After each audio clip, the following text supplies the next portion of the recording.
Good evening, dear students.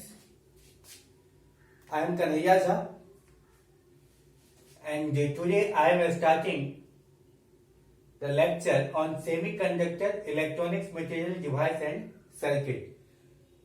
This is very important chapter of class 12 regarding your board point of view also. In each and every board it is very important, as well as this is very important chapter for your competitive exam also. Actually, this is the backbone of electronics. Electronics means you are using mobile phones, laptops, satellites, in all these, and if there will be any sensor, for example temperature sensor, proximity sensor, so in all these type of sensor, a smoke sensor, we are using what? Electronics. So actually this is the era of electronics. This is the era of electronics where we will make, for example, LED bulb, you can see LED TV, television. So these all, in all this we are using what thing? Electronic device. So we will understand about electronic device also. How we will make semiconductor, we will understand that thing also, and we will understand about the circuit, that means electronic circuit also, that how we will make any device. But before understanding that, let me focus that what is semiconductor. What is semiconductor? So about the semiconductor, you have already learned what is conductor. In which chapter? Current electricity chapter. You have already understand what is conductor. So conductor, how we will define conductor? All those substances which will allow the current is known as conductor. And how we will define insulator? All those substances which will not allow the current is known as insulator. What about semiconductor then? Semi means what I can understand from the meaning that sometimes it will allow and sometimes it will not allow. So when it will allow and when it will not allow, this thing we will understand in this chapter. Actually, what is the difference between conductor, semiconductor and insulator? Try to understand it from this value. In class 12, in the chapter current electricity, you have understand what is resistivity. And there you have learnt this formula that resistance is equal to rho L by A. Rho L by A. R is resistance, rho is resistivity, L is length of the conductor, and A is cross section area of the conductor. So actually this resistivity, that you have understand that if the length will increase, resistance will increase, if area will increase, resistance will decrease. So here we can understand that resistance is directly proportional to resistivity, and resistivity is the property of the material. So if the resistivity will increase, resistance will be also increasing, because resistivity and resistance is directly proportional. Is it clear? Now if I will talk about conductor, so conductor resistivity should be less, because conductor resistance is less. If I will talk about the resistance of the conductor, so what we will say? Conductor will offer less resistance for the flow of current. Am I right? So if the resistance will be less, then resistivity will be also less, because resistivity is directly proportional to resistance. So if resistivity will be less, resistance will be also less. That means conductor resistance would be less. That's why you can see that their order is 10 to the power minus 2 to 10 to the power minus 8. So resistivity is very less. So conductivity should be high. Conductivity will be high, and we know that conductivity, how we will represent conductivity? Conductivity is represented by sigma. So by the help of sigma we will represent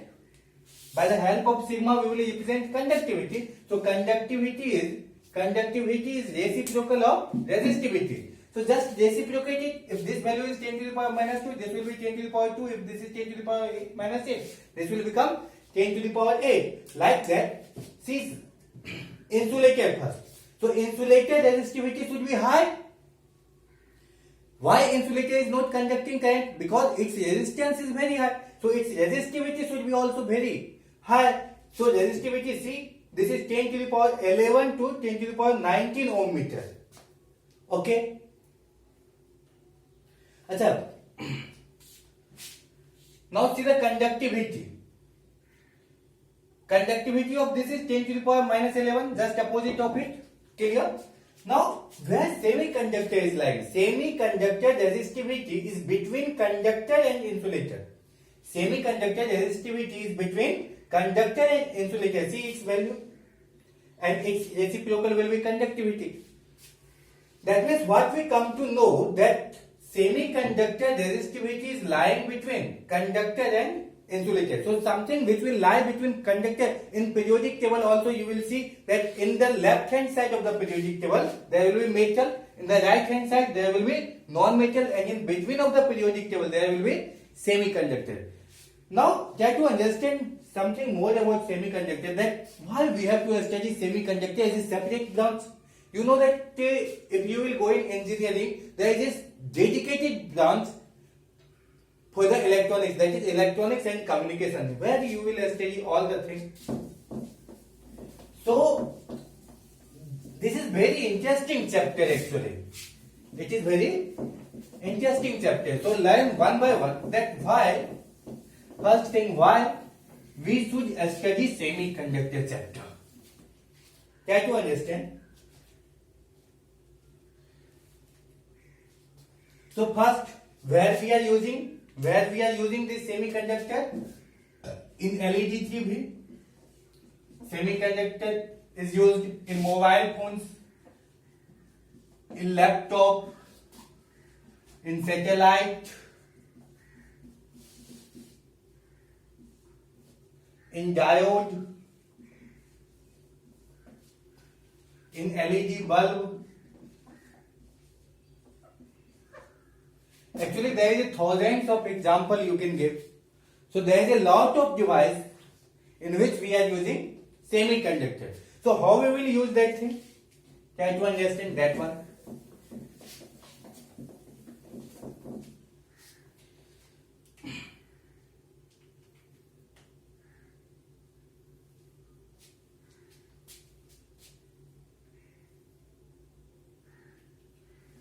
So first get the definition of semiconductor.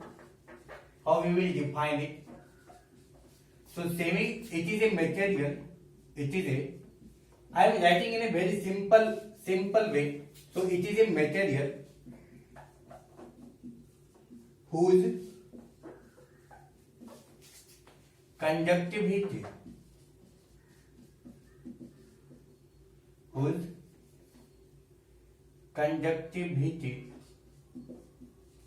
is lying between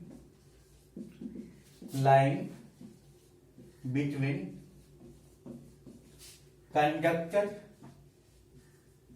and insulator. Right now you will understand a lot about semiconductor. So this chapter is very new for class 12 student. So we will understand it slowly and we will understand each and every concept. So it is a material whose conductivity is lying between conductor and insulator. Okay. Now we will understand that why we have to study semiconductor. Why semiconductor is so much important? Why semiconductor is so much important?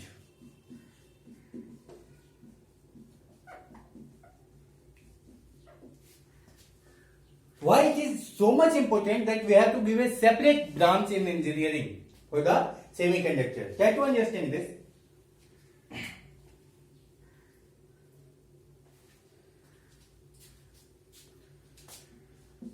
Actually, here, write it, here we can control amount of charge particle.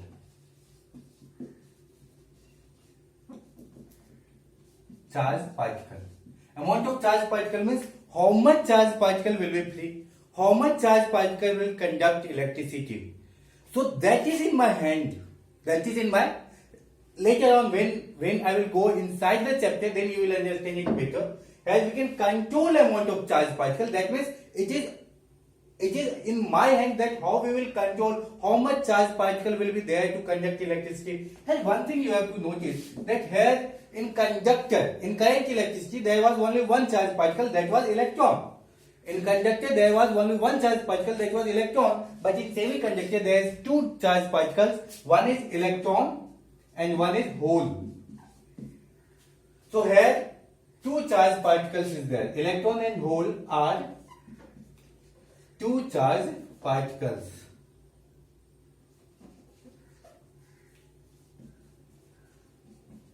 So in the semiconductor, this also you have to understand that in conductor there was only one charge particle, that was electron. But here, what is the concept of hole? I will come to it. When I will go inside the chapter, I will come to it and I will explain to you that how there will be the formation of hole here. But right now you have to understand that in semiconductor chapter there will be two charge particles, one will be electron and other will be holes. The second thing is that semiconductor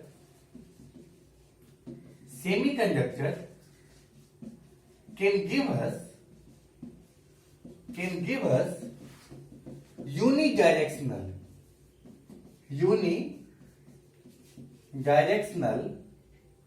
current.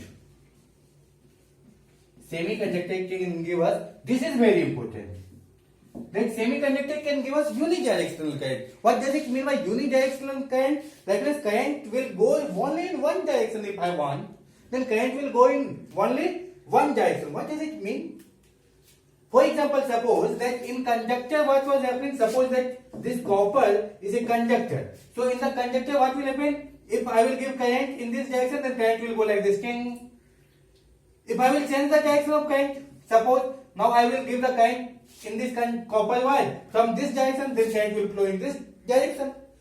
So whether if I will give current in this direction, current will go like this. If I will give current in this direction, current will go like this. That means this is bidirectional. This can go in both directions. But in semiconductor, what is happening? Suppose that if there will be any semiconducting device, then in semiconductor we can create unidirectional. That means if I will give current in this direction, it will go. But if I will give current in this direction, it will not go. That means it will block this current. That means it will allow only in one direction. How this will happen, I will come and I will discuss this when I will go in the detail of the chapter, that is forward biasing and reverse biasing. Okay, I will understand each and everything. So right now what you have to understand, only you have to understand that why semiconductor is so much important. First reason, as we can control amount of charge particle. So amount of charge, how much amount of charge particle will conduct the current, will participate in making current, that is in my hand. The second thing, semiconductor can give us unidirectional. That means current will go only in one direction. So these two are the very important property of semiconductor. That's why it became a separate branch in physics. Clear? Let us go and understand something more.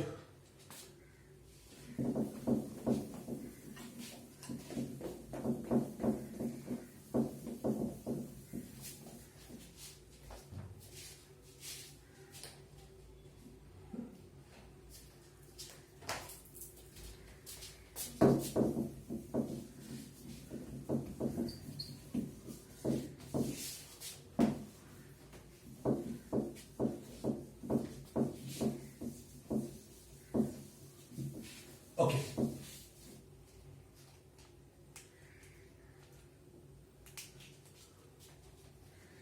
Now, example of semiconductor, right?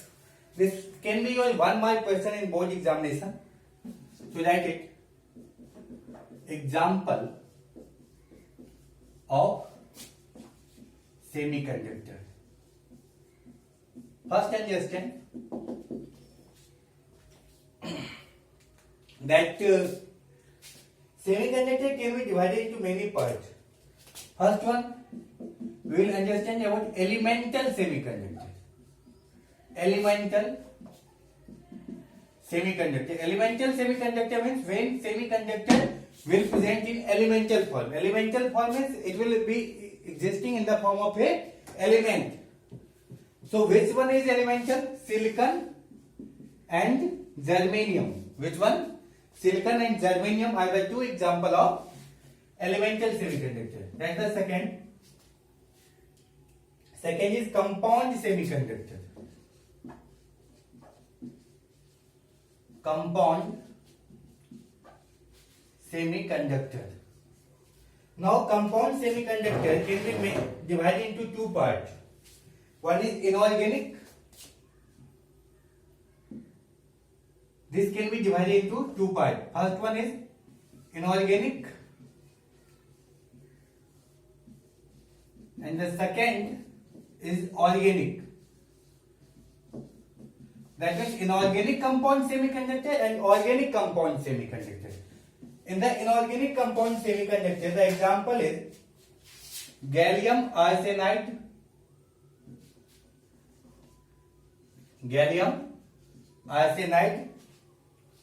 and indium phosphide. Gallium arsenide and indium phosphide. These two are inorganic. This example you have to learn, you have to memorize. And in organic, there will be anthracene and polyaniline. Anthracene and polyaniline. These two are organic semiconductor example. This is given in NCERT book also. You can check from there. Okay.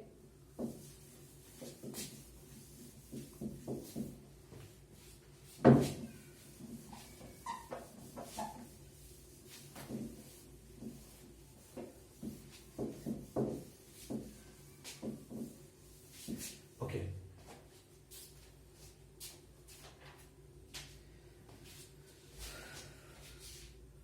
Understand something more.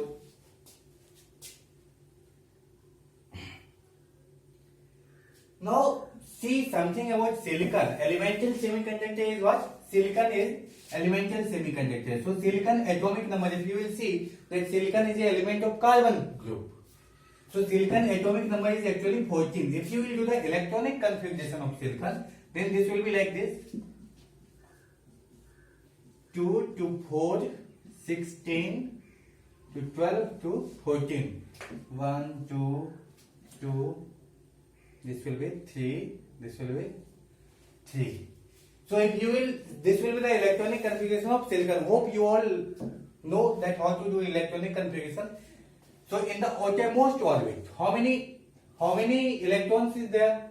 2 in S and 2 in P. So in outermost orbit of silicon,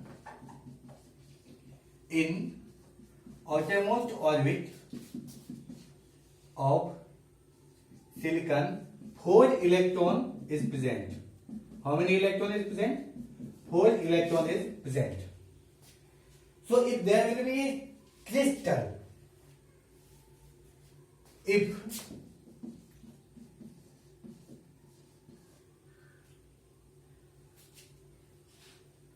there will be a crystal of silicon, if there will be a crystal of silicon, crystal of silicon means silicon, that means there will be not only one single atom of silicon. I am not talking about one silicon atom. I am talking about the crystal. Crystal means there is a huge, too many silicons. So if there will be crystal of silicon, and let's suppose that total number of silicon atom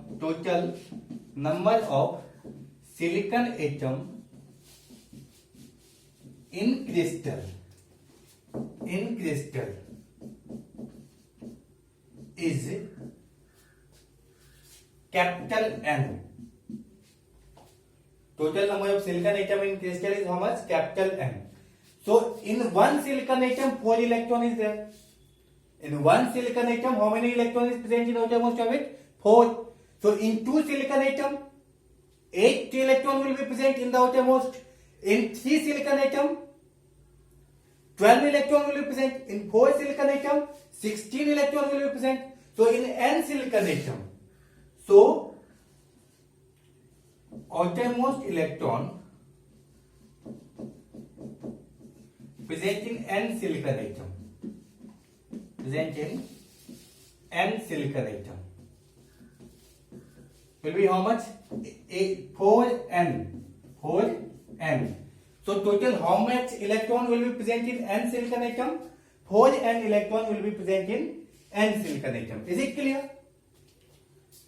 Copy this thing.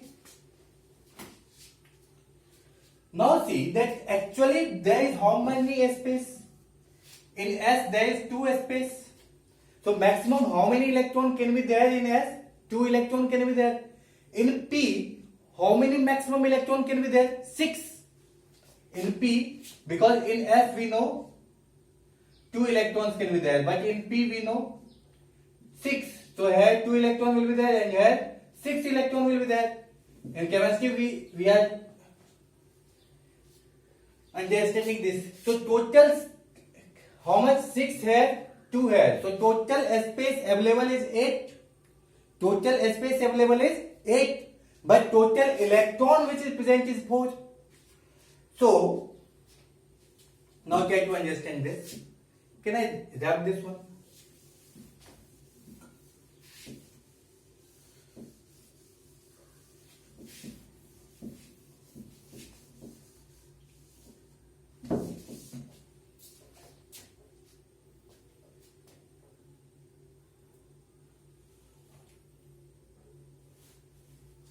So if I will say number of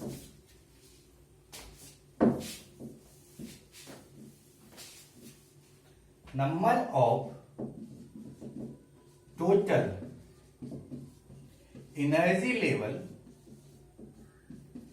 available in crystal, available in silicon crystal is 8n. How much? 8n. Because 2 electrons this can hold and 6 electrons this can hold. I am only talking about the outermost. Orbit. So total energy level which is available is 8n. Out of this 8n, 4n is fulfilled by electron. So write it. Out of these 8n energy level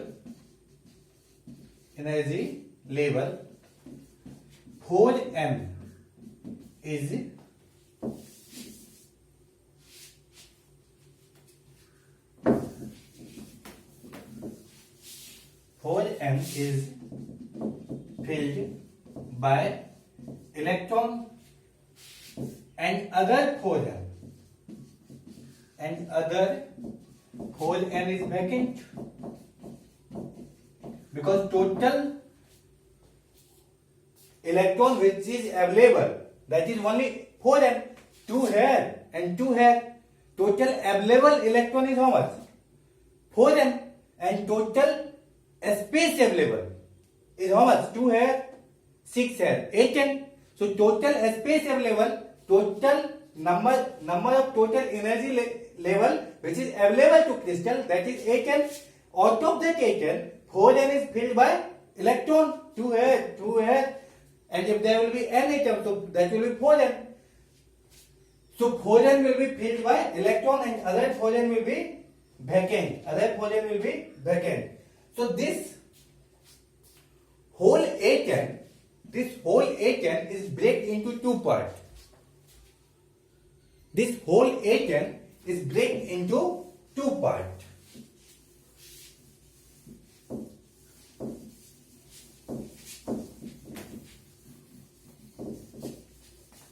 This whole 8n energy level is break into 2 parts. Like this. 4n and 4n. total energy level which is available, that is how much? Aken. Aken is available. This Aken is break into two parts, 4n and 4n. Now this thing is known as band. This thing is known as energy band. Energy band. So there will be actually two bands. One band here and the other band is here. So the lower band is known as valence band. The lower band is known as valence band and the upper band is known as conduction band. So total how many bands will be there? Two bands in semiconductor. The lower one, again I am repeating, the lower one is known as valence band and the upper one is known as conduction band. Actually this valence band is filled at 0 Kelvin. If I will talk at 0 Kelvin, 0 Kelvin means absolute temperature. Absolute temperature means 0 Kelvin is also known as absolute temperature.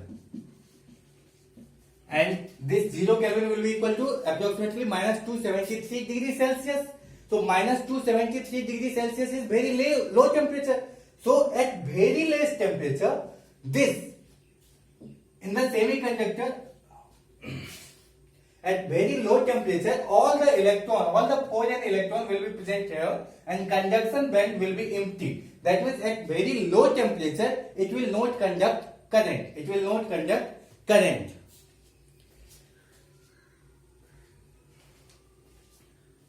Actually, what is happening, if you will see the structure of silicon, I am explaining it little bit. If you will see the structure of silicon, then silicon structure is like this. Silicon, silicon, silicon, silicon, silicon, silicon. So I told you that silicon, in the outermost orbit of silicon, how many electron was there? 4 electron. So silicon valency is how much? Silicon valency is 4. So each silicon valency will be 4.